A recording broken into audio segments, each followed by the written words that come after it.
Hey, I'm Kenneth Wajda. I'm a professional photographer here in Colorado. Welcome to another one of my weekly photo talks where I talk about cameras that I really use and my experience with them.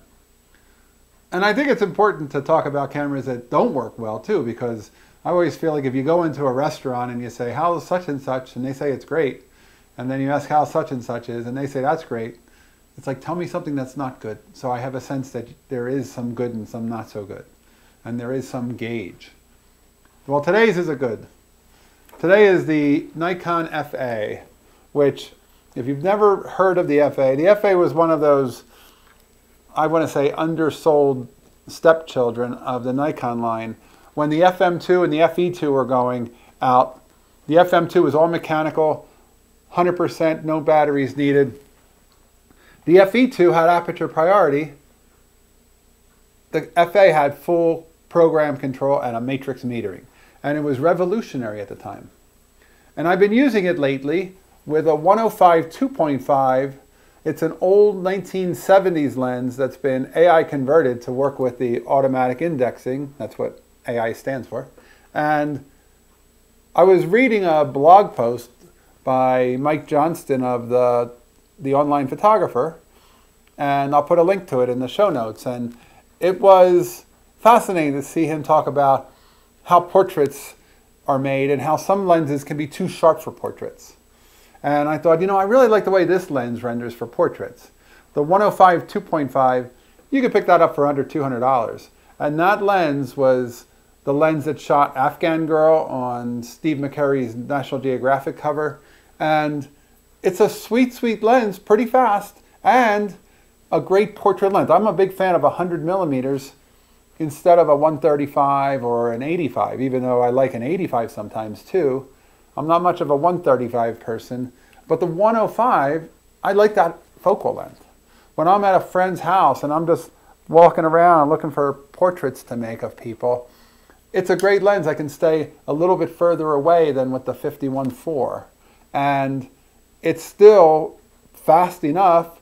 With 400 speed HP5, it works great.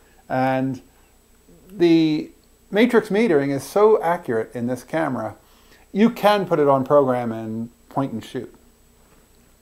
I typically use it in Aperture Priority because I like Aperture Priority for, I want to choose the aperture. I was just teaching a photography class and I was talking about how, some people may like shutter priority, but the truth is, I like Aperture Priority because I'm usually saying, do I want more in focus or less? I'm not usually trying to force a certain shutter speed. And if I want a slow shutter speed to photograph running water and make it look milky, and I know I need a 15th of a second, I can just ride the aperture all the way to 22 or 32 and get that slow speed anyway.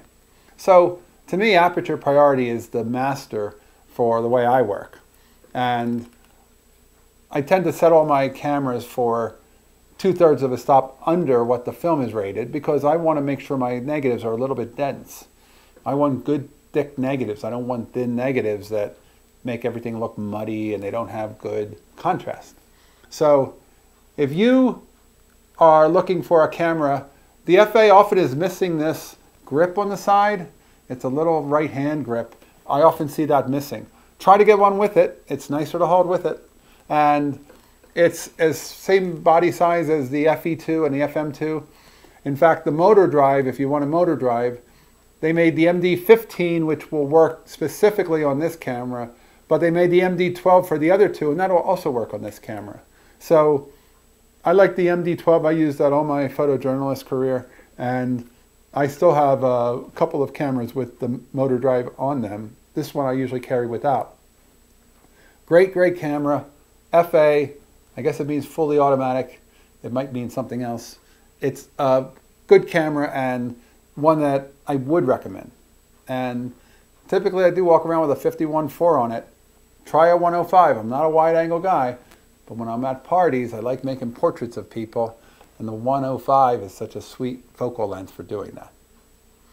All right, that's today's photography talk. If you're enjoying these, hit the subscribe button.